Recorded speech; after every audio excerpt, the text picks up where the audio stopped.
Bonjour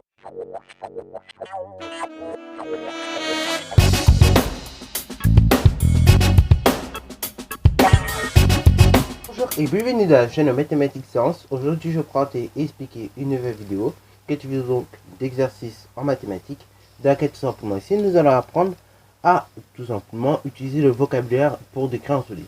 Donc ici nous avons un solide et donc on voudrait recopier déjà on voudrait compléter les légendes ici, donc de ce solide dans un premier temps, et après répondre à ces deux petites questions. Est-ce que c'est un polyèdre ou non, et éventuellement donc donner son nom. Donc je vous laisse mettre la vidéo en pause pour tout simplement faire l'exercice, puis après nous allons donc corriger. Sur ce donc c'est parti mon kiki. Alors bon, on va commencer par le plus simple, c'est ici.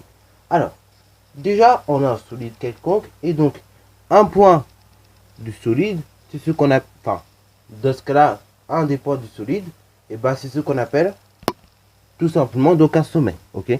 Donc un des points du solide, on peut appeler ça un sommet.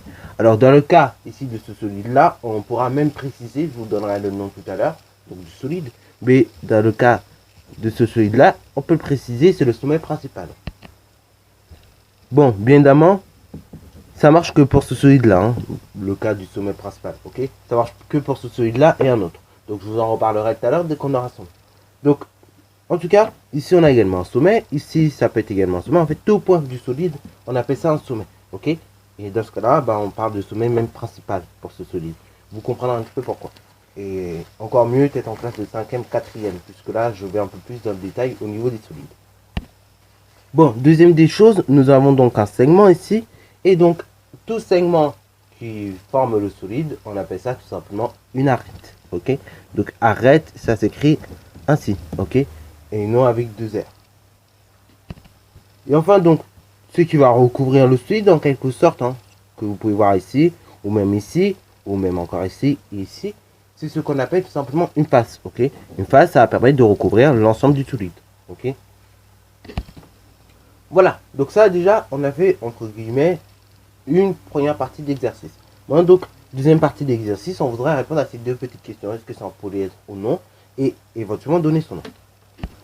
Bon, déjà rappelons ce que c'est qu'un polyèdre, parce que là je vois trop qu'ils sont perdus.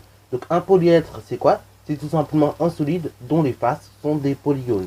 Alors pour ceux qui ne se rappelleraient pas de ce que c'est qu'un polygone, je vais le définir assez rapidement ici. Mais donc il existe une vidéo de cours où je présente ce que c'est qu'un polygone, que j'ai fait il y a quelques années. Et donc un polygone c'est quoi? C'est tout simplement une figure géométrique plane, tout simplement faite de côté, ok. Faite de côté et qui est fermée, ok. Donc c'est une figure géométrique plane fermée, constituée de côté droit, ok. Voilà.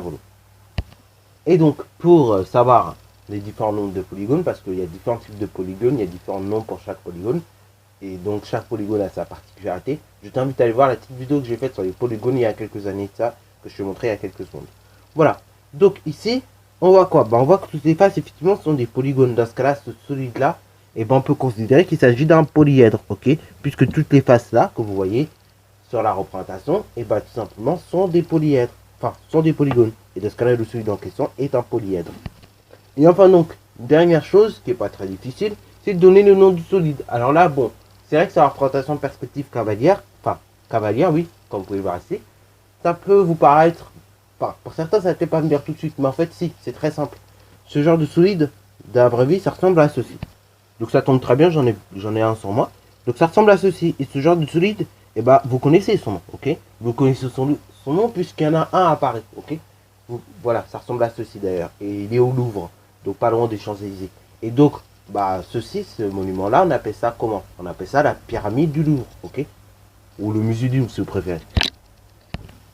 Bon, oui, je sais, il y en a qui vont préférer dire musée du Louvre, et c'est le musée du Louvre, puisqu'à l'intérieur, il y a un musée d'histoire, ok. Un musée où vous pourrez voir pas mal de choses historiques, voilà. Mais en tout cas, donc, on peut également appeler ceci la pyramide du Louvre, ce que je vous ai montré. Et donc, pyramide du Louvre, pourquoi? Parce que ça désigne en fait la forme du solide. Et ce genre de solide, c'est une pyramide, ok. C'est une pyramide. Et si on va être encore plus précis, bon, là, je ne vais pas trop rentrer dans les détails et être trop technique, puisque là, c'est juste une vidéo où on aborde juste le vocabulaire des solides en général, et non pas le vocabulaire de la pyramide. Mais donc, si vous voulez être encore plus technique, cette face-là qui est en bas, donc tout en bas du solide, c'est ce qu'on appelle la base. Et on peut même donner la nature de la base en regardant juste la perspective. Et donc on pourra dire que cette base-là, bah, c'est tout simplement une base rectangle, ok? Une base rectangle ou bien base parallélogramme, comme vous voulez, ok? Pour préciser la nature du solide. Mais dans ce cas-là, il va falloir aussi faire gaffe aux énoncés, puisque parfois, on peut vous dessiner ça comme ça, mais ça se peut que c'est juste une base quadrataire, ok? Voilà. Et pourquoi ici j'ai précisé sommet principal tout à l'heure? Parce que oui, dans une pyramide, en fait, tous les segments, donc tous les arêtes se rejoignent en un point. Et ce point-là, où justement toutes les arêtes vont se rejoindre, et ben c'est ce qu'on appelle le sommet. Et le sommet donc principal, c'est le sommet où en fait toutes les arêtes vont se rejoindre, ok? Donc c'est pour ça que j'ai précisé ici sommet principal. Bien évidemment, ceci, ça existe que dans la pyramide, mais également, donc vous verrez en classe de 5e, 4e, ça existe aussi dans le cône. C'est-à-dire en gros, vous avez à peu près la même chose ici sur le cône, c'est-à-dire vous avez un sommet, un seul sommet, un unique sommet, et ce un ou unique sommet, c'est le sommet, enfin on peut considérer ça comme le sommet principal également, ok? Voilà, donc je vous montre une petite perspective du cône, et donc le sommet que vous voyez tout en haut, c'est tout simplement donc le sommet principal. Voilà, donc j'espère que cette vidéo t'aura appris quelques petites choses, qu'elle t'aura aidé également. Si c'est le cas, n'hésite d'ailleurs pas à la liker, à commenter, et bonne reste à toi en mathématiques et en sciences.